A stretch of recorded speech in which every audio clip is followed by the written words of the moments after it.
दोस्तों, आज की इस वीडियो में हम बात करने वाले हैं जब एक लड़की की शादी उसकी मर्ज़ी के ख़िलाफ़ किसी गरीब लड़के से हो गई, फिर उस लड़के ने उस लड़की के साथ जो किया उसे देखकर आपकी आंखें फटी की फटी रह जाएंगी। आपसे गुजारिश है इस वीडियो को आखिर तक ज़रूर देखते रहें। चलिए देखते हैं ये वीडियो। दोस्तों, ये कहानी ज़ारा नाम की लड़की की है।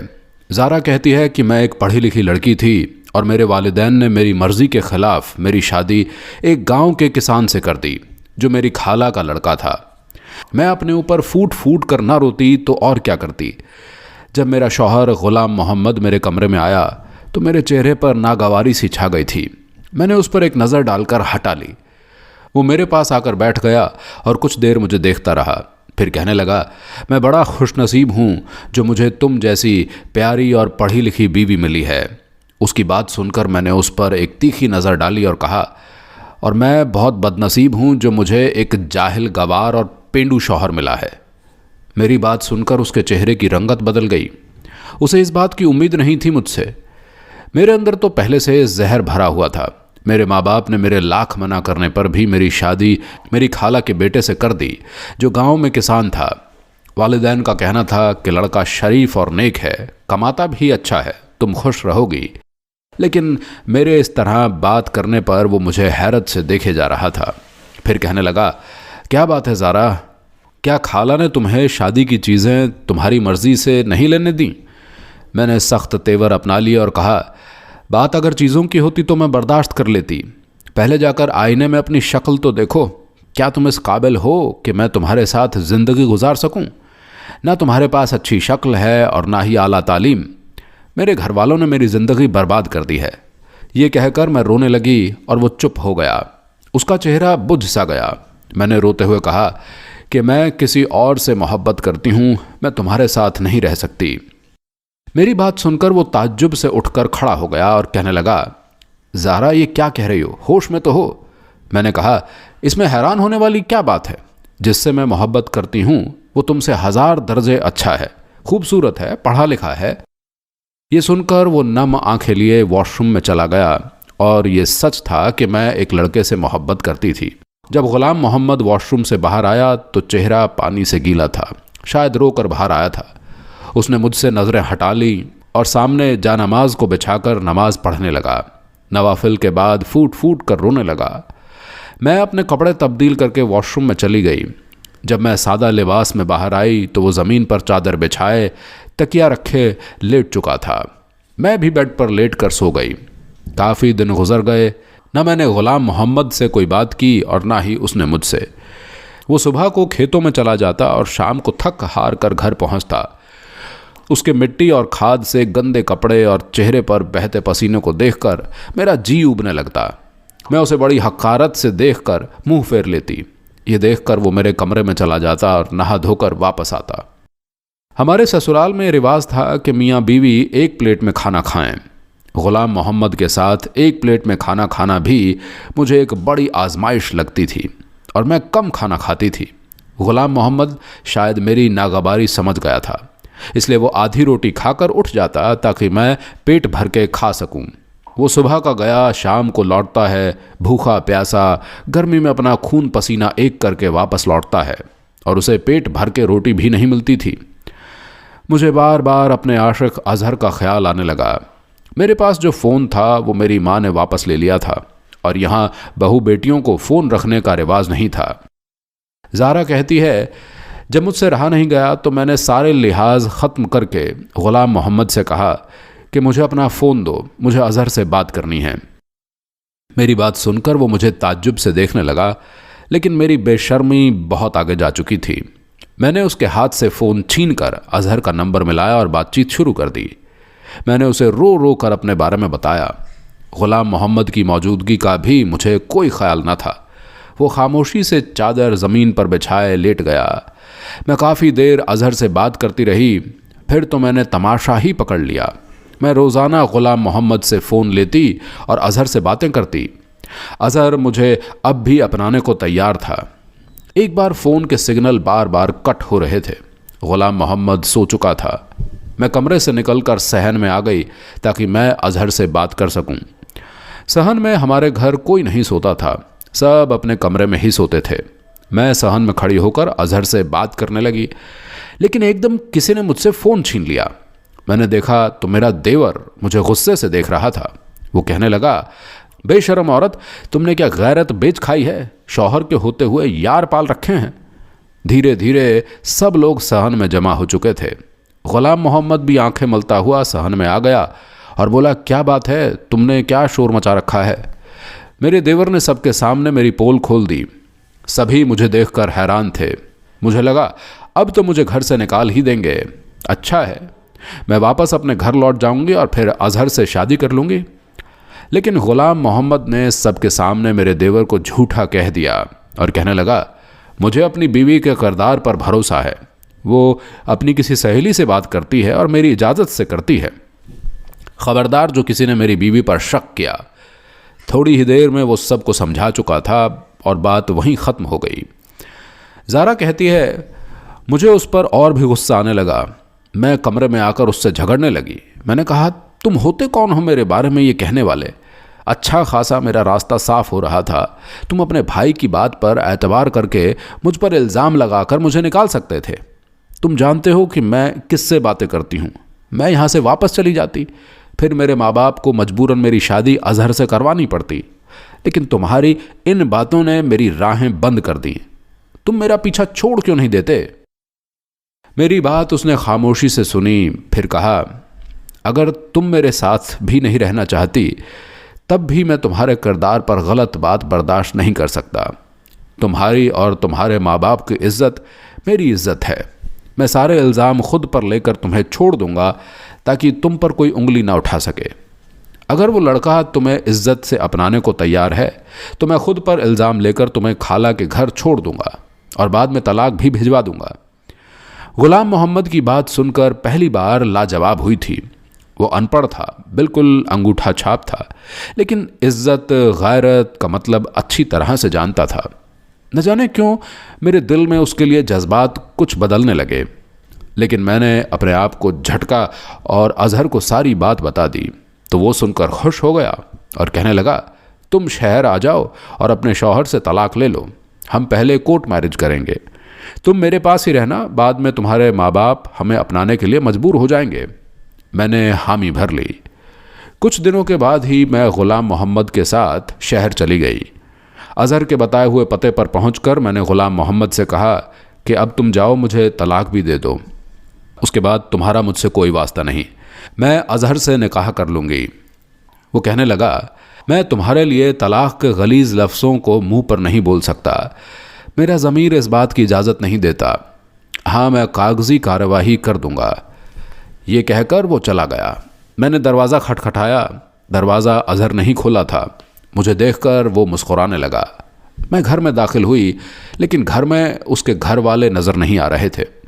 हालांकि वो मुझसे कह रहा था कि वो मेरे बारे में सब कुछ अपने घर वालों को बता चुका है। ज़ारा कहती है, मैंने खाली सहन देखकर पूछा कि तुम्हारे घर वाले कहाँ हैं? तो कहने लगा, अंदर आओ, बताता हूँ। मैं अंदर कमरे तक गई तो कमरे में 2 मर्द और मौजूद थे। वो मुझे देखकर हंसने लगे। उनमें से एक ने कहा, इसकी कीमत मैं तुम्हें 3 लाख दूंगा। ये सुनकर तो मेरे होश उड़ गए। अजहर मेरी सौदेबाजी कर रहा था। मैं तो चक्कर खाकर रह गई। इससे पहले वो मुझे कमरे के अंदर धकेल कर कमरा बंद करता, मैंने फ़ौरन अपना दिमाग चलाया और अजहर को धक्का देकर भागकर मेन गेट से बाहर निकल गई।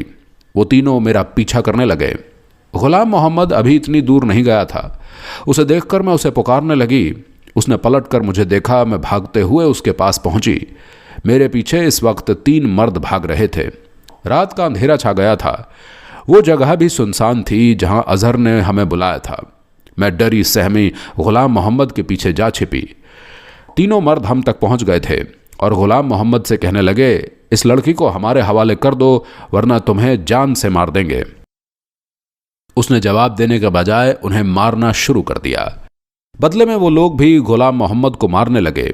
एक शोर सा मच गया था। कुछ देर में लोगों का हजूम लग गया। अल्लाह की करनी ये हुई कि वहां से पुलिस गुजर रही थी। पुलिस को देखकर वो लोग भागने की कोशिश करने लगे, लेकिन पकड़े जा चुके थे। पुलिस कब से उनकी तलाश में थी। वो लोग लड़कियों को अपनी मोहब्बत के जाल में फंसाकर आगे बेच देते थे। अल्लाह ने मुझे बचा लिया था। ग़ुलाम मोहम्मद के होठों के पास ज़ख्म हो चुका था। पहली बार मुझे उसका ज़ख्म देखकर दुख हुआ था। वो मुझे खामोशी से बस स्टॉप तक ले गया। मैं उसके सामने नज़रें उठाने के काबिल नहीं रही थी। वो अनपढ़ होकर भी बाज़फ़्र निकला। मुझे अपना आप उसके सामने छोटा सा लगने लगा। वो मुझसे पूछने लगा, ज़ारा कहाँ जाना चाहती हो? अपने वालिदैन के पास? मैंने कहा, मुझे आपके साथ जाना है। मेरी बात सुनकर उसने मुझे बड़ी हैरत से देखा। मेरे माँ बाप ने मेरे लिए हीरा चुना था, बस मैं ही शीशे की चमक देखकर अपने हाथ ज़ख्मी करने चली गई थी, लेकिन बच गई। ग़ुलाम मोहम्मद ने मुझसे दूसरा सवाल नहीं पूछा और मुझे गांव ले गया। मैंने ग़ुलाम मोहम्मद का ज़ख्म देखकर फ़िक्रमंदी से पूछा कि ग़ुलाम मोहम्मद, तुम्हें हुआ क्या है? वो कहने लगा, बस से उतरते वक्त गिर गया था, इसलिए चोट लग गई है। ज़ारा कहती है, ये सुनकर मैं अपने अंदर बहुत शर्मिंदा सी हो गई। मैंने अपने शौहर को क्या कुछ नहीं सुनाया था, लेकिन उसने मेरे साथ अब तक भलाई की थी। 2 दिन तो मैं उससे नज़र नहीं मिला पाई। अपने अंदर खुद को लानत मलामत करती रही। वो अब भी आधी रोटी खाकर मेरे पास से उठने लगा तो मैंने उसे रोक लिया। मैंने कहा, आप खाना ठीक से क्यों नहीं खाते? रोज़ आधी रोटी खाकर उठ जाते हो। मेरी बात पर ग़ुलाम मोहम्मद ने मुझे हैरत से देखा था, फिर उठकर नहीं गया, चुपचाप खाना खाने लगा। अब मैं ख्याल रखने लगी थी, अंदर से तो मैं टूट चुकी थी, लेकिन अपने शौहर के सामने झुककर अपनी गलती का एतराफ़ करना मुझे मुश्किल लग रहा था। मैं चाहती थी कि वो मुझे खुद से माफ़ कर दे, लेकिन वो चुप था। देर रात को कमरे में आता और ज़मीन पर चादर बिछाकर लेट जाता। एक दिन मैं हिम्मत जमा करके उसके सामने बैठ गई। मैंने कहा, ग़ुलाम मोहम्मद, मुझे माफ़ कर दो। मैंने आपको समझने में गलती कर दी। हीरा छोड़कर मैं कांच का सौदा करने चली थी। मैं रोते हुए अपनी गलती का एतराफ़ कर रही थी, लेकिन वो अब भी खामोश था, कुछ नहीं बोला, ना ही मुझे चुप करवाया। अपना तकिया उठाकर ज़मीन पर सोने लगा। मैंने कहा, आपकी जगह यहाँ नहीं, आप ऊपर सो जाएं। मैं जानती हूँ कि मेरी गलती छोटी नहीं है, बहुत बड़ी है। मैंने आपका बहुत दिल दुखाया है, लेकिन आपने अभी तक अपना आला ज़फ़्र ही मुझे दिखाया है। हो सके तो मुझे माफ़ कर देना। मुझे लगा कि अब वो ज़रूर मेरी कोताही को माफ़ करके मुझे सीने से लगा लेगा, लेकिन वो न जाने क्यों मुझे टिकटिकी बांधे देख रहा था। उसकी खामोशी मुझसे देखी नहीं जा रही थी। ज़ारा बताती हैं, मैंने कहा, ग़ुलाम मोहम्मद, कुछ तो कहो, आप चुप क्यों हो? मुझे डांट दो, अपना गुस्सा मुझ पर निकाल दो, लेकिन मुझे माफ़ कर दो। मैं मन्नत समाजत पर उतर गई थी, लेकिन वो खामोश था। हमारी शादी को 6 महीने गुजरे थे। शादी के बाद से मेरे लिए जो चुप का ताला ग़ुलाम मोहम्मद ने अपने होठों पर लगाया, वो मेरी मन्नत समाजत और रोना धोना भी न खोल सका। ज़ारा आगे बताती हैं कि सुबह को कुछ कागजात उसने मेरे हाथ में थमा दिए। मुझ पर तो जैसे आसमान गिर पड़ा था। मैं तड़प तड़प कर रोने लगी और कहने लगी, ग़ुलाम मोहम्मद, मुझे तलाक मत दो। मैं उसके सामने रोने बिलखने लगी। वो कहने लगा, तुम पढ़ी लिखी हो, इसे पढ़कर साइन कर देना। ये कहकर कमरे से वो बाहर निकल गया। मुझे नहीं मालूम था कि आदमी के दिल से उतर जाने के बाद औरत अपनी गलती पर जितनी चाहे माफ़ी मांग ले, उसे वो इज़्ज़त फिर से नहीं मिलती। या शायद आदमी सब कुछ सह लेता है, बस दूसरा मर्द बर्दाश्त नहीं कर सकता। मैं वो कागजात को हाथ में लेकर फूट फूट कर रोती रही। मेरी इतनी हिम्मत ना हुई कि कागज़ पढ़ सकूं। मैंने सोच लिया था कि रात को ग़ुलाम मोहम्मद के पांव पढ़कर माफ़ी मांग लूँगी, लेकिन तलाक नहीं लूँगी। रात को जब वो मेरे कमरे में आया तो मैं उसके पांव में बैठ गई, गिड़गिड़ाकर उससे माफ़ी मांगने लगी। उसने मुझे दोनों बाजू से पकड़कर उठा खड़ा किया और कहने लगा, तुम कागज़ पढ़ लेती तो यूं ना रोती, वो तलाकनामा नहीं है। फिर दराज से निकालकर मुझे कागज़ पकड़ा दिए। मैंने आंसू पोंछकर जब कागज़ देखे तो वो ज़मीन के कागजात थे, जहाँ वो हल चलाता था। अपने हिस्से की सारी ज़मीन वो मेरे नाम कर रहा था। मैंने हैरत भरी नज़रों से देखा कि वो अपना सब कुछ मुझे क्यों सौंप रहा है। मैंने कहा, ग़ुलाम मोहम्मद, ये सब मेरे नाम क्यों कर रहे हो? कहने लगा, इसलिए कि तुम मेरी बीवी हो। मैं कल शहर जा रहा हूँ, कुछ दिन के बाद लौटूंगा। ग़ुलाम मोहम्मद ने मेरे लाख मना करने पर मुझसे साइन करवा लिए। अगले दिन वो शहर चला गया। 4 दिन मैंने बड़ी बेसब्री से उसका इंतज़ार किया था। वो वापस तो आया, लेकिन घर में कोहराम सा मच गया था। शहर से गुलाम मोहम्मद की मैयत गांव में आई थी। मेरी तो दुनिया ही उजड़ गई। उसका एक शहरी दोस्त उसकी मैयत लेकर आया था। उसी ने बताया कि पिछले 2 महीने पहले ही गुलाम मोहम्मद को मालूम हुआ कि उसे कैंसर है, वो ज़्यादा दिन नहीं बच सकेगा। न जाने पिछले 6 महीने से कौन सा अमल उसे खाए जा रहा था, जिसका नतीजा उसकी जान ही ले गया।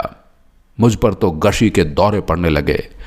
2 दिन बाद मैंने कुछ होश संभाला तो एक ख़त मुझे मेरी सास ने दिया।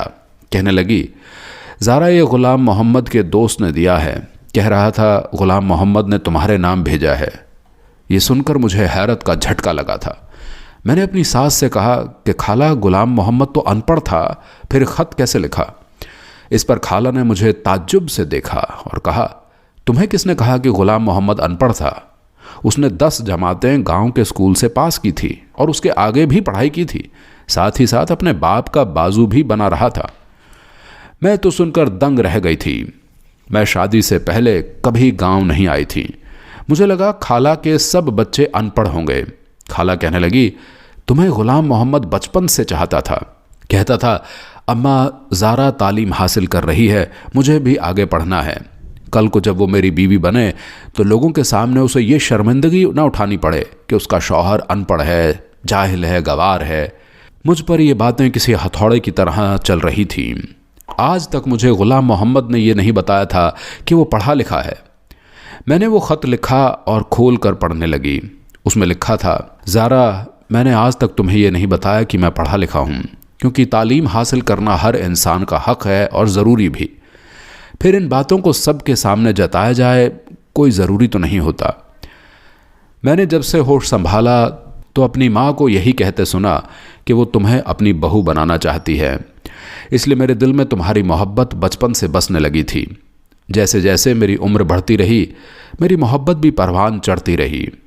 मुझे जब भी अम्मा ये कहती कि ज़ारा पढ़ रही है तो मुझे भी पढ़ाई का शौक़ होने लगता। मुझे जब भी अम्मा ये कहती कि ज़ारा पढ़ रही है तो मुझे भी पढ़ाई का शौक़ होने लगा। जब वो ये कहती कि ज़ारा को खाने में ये चीज़ पसंद है तो मुझे वही चीज़ें खाने में अच्छी लगने लगी। मैं शायद गलती से तुमसे इश्क कर बैठा था ज़ारा, इसलिए शादी की रात तुम्हारे मुंह से सब बातें सुनकर मुझसे बर्दाश्त ही नहीं हुआ। मैंने आज तक कभी आंसू नहीं बहाए थे, रोना तो बहुत दूर की बात है, हर हालात का डट कर मुकाबला किया था। लेकिन उस दिन तो टूट कर ही मैं रह गया था। मर्द सब कुछ सह सकता है, लेकिन अगर लड़की शादी की पहली रात ये कह दे कि वो शौहर के बजाय किसी और से मोहब्बत करती है तो शौहर का मान एतबार चकनाचूर हो जाता है। मैं भी टूट चुका था। फिर मैंने तुमसे मोहब्बत भी बहुत टूट कर की थी, इसलिए जब तुम मेरे सामने अपने आशिक से बातें करती, वो बातें जिस पर शौहर होने के नाते मेरा हक था, तो मेरा दिल खून के आंसू रोता था। कब ये गम मुझे कैंसर में मुब्तला कर गया मुझे पता न चल सका। मैंने अपनी सारी जमा पूंजी तुम्हारे नाम कर दी है कि कहीं मेरे मरने के बाद तुम्हारे साथ कोई हक तलफी न कर सके। तुम आज़ाद हो ज़ारा, पूरी इज्जत के साथ तुम्हें कोई भी अपना सकता है।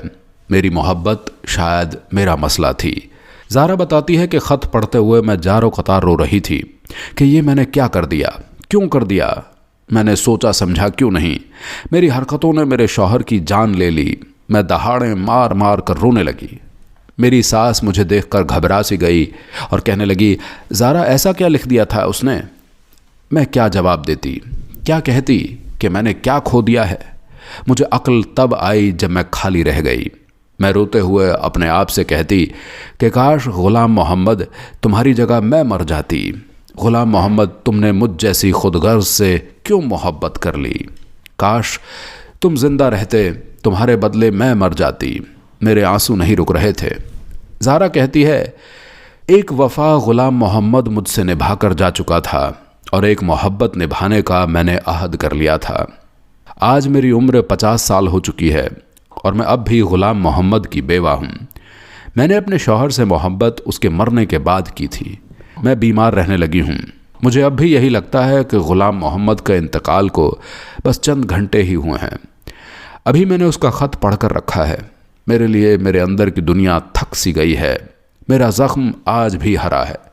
मेरे दुख में कभी कमी नहीं आ सकती। मेरी उन लड़कियों से गुजारिश है जो अपनी आला तालीम को सर पर सवार कर लेती हैं और अपने कम पढ़े लिखे शौहर को हकारत से देखती हैं। खुददारा अपने शौहर की कद्र करें। जितना मुखलिस वो आपसे है, कोई सड़क छाप आशिक नहीं हो सकता। काश के ये बात मैंने पहले समझी होती तो शायद गुलाम मोहम्मद आज